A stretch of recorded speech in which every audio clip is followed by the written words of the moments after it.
Graça e paz. Hoje nós vamos falar um pouquinho a respeito do primeiro milagre que Jesus operou, né, que foi o casamento lá em Caná da Galileia.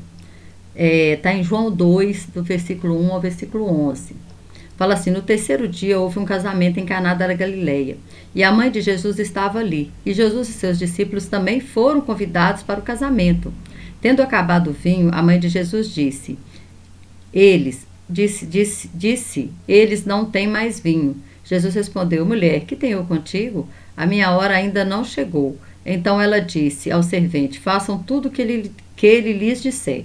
Ora, estavam ali 6 talhas de pedra que os judeus usavam para as purificações, e em cada uma cabia 2 ou 3 metretas. Jesus disse: encham de água as talhas. E eles as encheram até a borda. Então disse: agora tirem e levem ao mestre-sala. Eles assim o fizeram. O mestre-sala provou a água transformada em vinho, sem saber de onde viera, embora os serventes sabiam.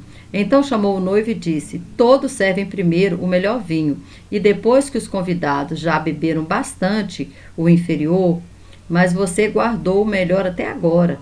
Este sinal milagroso em Caná da Galileia foi o primeiro que Jesus fez. Ele revelou a sua glória e os seus discípulos creram nele. Irmãos, esse primeiro casamento, esse primeiro milagre, né, que João não chama de milagre, João chama de sinais. Porque o Evangelho de João, ele tem o intuito de mostrar Jesus como Filho de Deus. Por isso, né, talvez João tem um evangelho diferenciado, né, do evangelho de Mateus, de Marcos e Lucas, que são sinópticos. Porém, João é um evangelho que mostra mais sinais, coisas que os outros não falaram.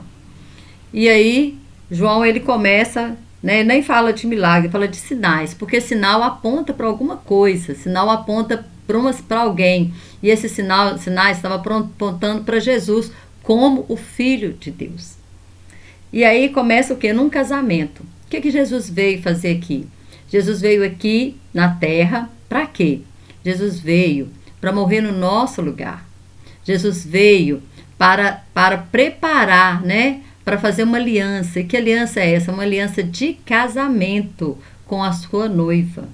Ele veio trazer essa aliança. Então, esse primeiro milagre, ele já fala de um simbolismo assim, já fala daquilo que Jesus veio fazer na terra. Jesus veio para fazer uma aliança conosco, para que possamos ser a sua noiva. E ele entregou ali o seu sangue, né, para que nós pudéssemos estar aliançados com ele, aliançado com ele. Então, esse primeiro casamento já aponta para as bodas do Cordeiro, que fala lá em Apocalipse, se não me engano, 19. Fala sobre as bodas do Cordeiro. Então, esse primeiro milagre já aponta para isso, para a obra redentora de Jesus, de buscar a sua noiva. Mas tem alguns outros simbolismos que nós vamos falar aqui. Caná, ela significa frágil, e Galileia significa comum. Representa a humanidade em sua vulnerabilidade e limitações. Por quê? Porque antes de Cristo nós estávamos o quê? Condenados. Então está falando das nossas limitações e da nossa vulnerabilidade. E a falta do vinho simboliza a finitude da alegria humana. Porque o vinho dentro da Bíblia, ele é símbolo, né, da alegria. E ele também é símbolo do Espírito Santo. Porque quando Jesus fala, né, que aquele que do odre, né, lá do odre novo e do odre velho, fala que o odre novo, né, ele vai suportar o vinho novo. Ele está falando do quê? Da obra do Espírito Santo em nós. Porém, o odre velho, né, ele racha e ele não suporta a obra, né? Ele não retém o Espírito Santo, ele não retém, né, o poder de Deus na sua vida. Ele vai perdendo. Mas o vinho novo, ele suporta a pressão. Porque quando o vinho está novo, ele ainda está passando por processo de fermentação. Então, ele vai ter uma pressão ali para crescer, ele ainda vai expandir, né? E o odre velho, então, quando ele expande, ele vai e racha e perde o vinho. Mas o odre novo, não. Ele suporta a pressão. E na vida, irmãos, é cheio de pressão. Nós passamos por muita pressão. Então, a primeira coisa, né, que simboliza? É o nosso casamento com Cristo. Por isso os sinais começam aqui, mostrando ele já como um noivo. Segunda coisa, né? Nós vemos que é frágil comum, que está falando da nossa natureza humana. Terceira coisa, que a alegria, que o vinho, né? O vinho, ele acabou. Ele simboliza que a vida, né? A nossa vida sem Jesus, a alegria e a vitalidade, ela acaba. Aqui ele também, né? Prefigura a obra de Cristo da transição natural para o sobrenatural. Né? Ele como homem que veio fazer uma obra sobrenatural, né? Ele era Deus, se transformou em homem e voltou a ser Deus. Então ele está falando do natural que transforma-se no sobrenatural. Porque a água é algo natural, mas transformar água em vinho é algo totalmente sobrenatural. Né? Se fosse transformar o vinho em água, ainda era mais fácil, porque no vinho pode conter um pouco de água. Pode-se tirar a água ali, né? Mas fazer a água transformar em vinho é algo totalmente sobrenatural. E aqui fala das talhas, são 6 talhas. E as talhas, elas tinham mais ou menos de 80 a 100, podia caber de 80 a 120 litros de água. O 6 é número de homem. O 6 está falando da nossa... Deus, ele criou o homem no 6º dia. Então, as talhas eram usadas o quê? Para a purificação dos judeus. Mas elas representavam apenas rituais externos da religião. Era só algo externo. Eles lavavam ali as mãos, os pés, para a purificação. Só que Jesus usa agora essas talhas, né, que simboliza, a talha simboliza o próprio homem, que estava apenas lavando o seu exterior, mas Deus quer lavar o nosso interior, Deus quer limpar o nosso interior. E a talha, por que elas podiam caber de 80 a 120? Depende do tanto que ela fosse trabalhada. Se ela fosse trabalhada, as talhas eram de pedras, então eles iam ali, né, com o formão ali, ia furando ali, ia quebrando na pedra, até formar aquela vasilha ali. Então, depende do tanto que você se permite ser trabalhado por Deus. Quanto de vinho você pode reter? Quanto de vinho aqui simbolizando a alegria do Espírito Santo em você. Quanto do Espírito Santo você pode reter? Quanto do Espírito Santo você pode ter na sua vida? Então, a talha é isso. Eu posso ter 80 litros ou eu posso ter 120 litros. Depende da minha busca. Depende de quanto eu busco o Espírito Santo na minha vida. Depende de quanto eu dou ouvido ao Espírito Santo. De quanto eu me permito ser usada por Ele. Então, isso aí é outro simbolismo, né? E esse milagre aponta, né, para a condição humana, né? As nossas vidas eram como o quê? Água parada, sem vitalidade ou propósito. E é assim, a nossa vida sem Jesus, ela é sem vitalidade e ela é sem propósito. Quando você lê, por exemplo, o livro de Eclesiastes, o livro de Eclesiastes você vai ver que Salomão estava falando de uma perspectiva natural e humana. Ele não estava ali falando de Deus. Você vê que ele fala tudo é vaidade, vaidade de vaidade. Por quê? Sem Deus tudo é vão, tudo é fútil. É isso que ele está dizendo. Né? Porque no fim ele fala assim, olha, no fim, louve a Deus, obedeça a Deus e guarde os seus mandamentos. Se nós não fizermos isso, nós vamos cair naquela situação de futilidade, vaidade de vaidade. Sem Deus é isso. Então a perspectiva de Salomão ali é de mostrar o homem sem Deus. O homem que não tem Deus na vida. A vida dele é vazia.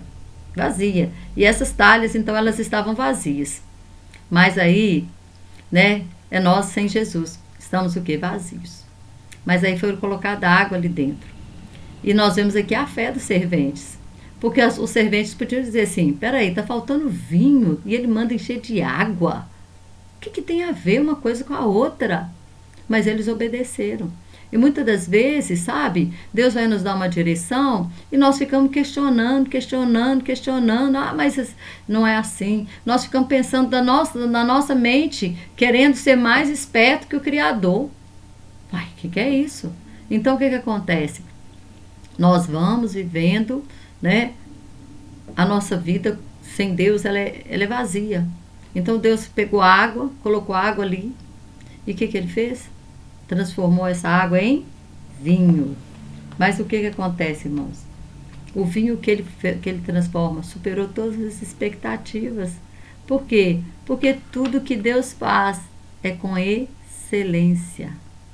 E quem provou o vinho? O mestre Sala. O mestre Sala provou o vinho e falou assim: "Uai, interessante, né? Geralmente eles trazem, né, um vinho, eles dão um vinho inferior para depois colocar o superior. Aqui está o superior, agora tem um vinho superior." Porque tudo que Deus faz, tudo que Jesus faz é com excelência. Quando nós paramos para olhar para a natureza, não sei se você faz isso, mas quando você para e olha para o sol, para as luas, para a lua, para as estrelas, quando a gente olha o mar, que você vê que as águas não ultrapassam ali, elas têm um limite, ele colocou limite ali, né, nas águas. Né? A onda vem até certo ponto e volta. Gente, aí a gente vai vendo a excelência de Deus, a gente vai vendo a excelência de Deus nos pássaros, a gente vai vendo a excelência de Deus em tudo. Em tudo tem uma excelência muito grande. E esse casamento, né, aponta para o casamento conosco. Mas primeira coisa que eu quero falar aqui antes de terminar esse vídeo. Jesus, ele foi convidado. Interessante, né? Lá em Apocalipse 3:20 fala que eis que estou à porta e bato.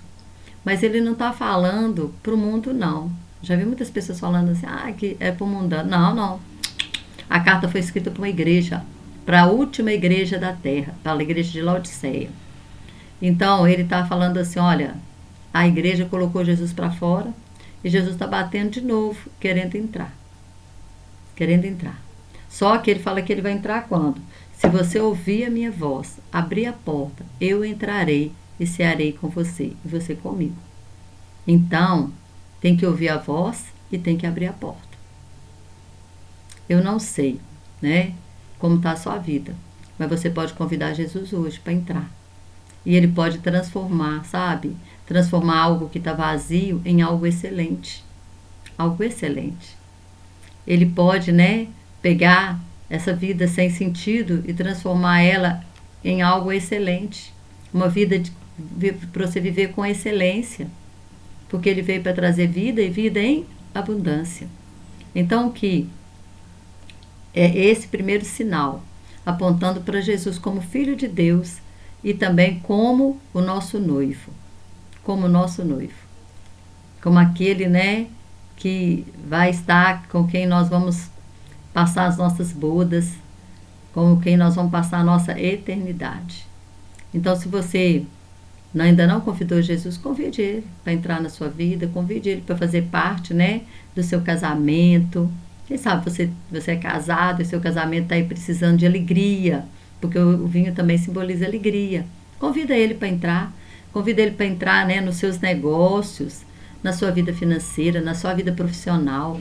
Convida Jesus, que ele vai fazer e vai acontecer toda a diferença. Em nome de Jesus. Que o Senhor continue te abençoando e até o próximo vídeo.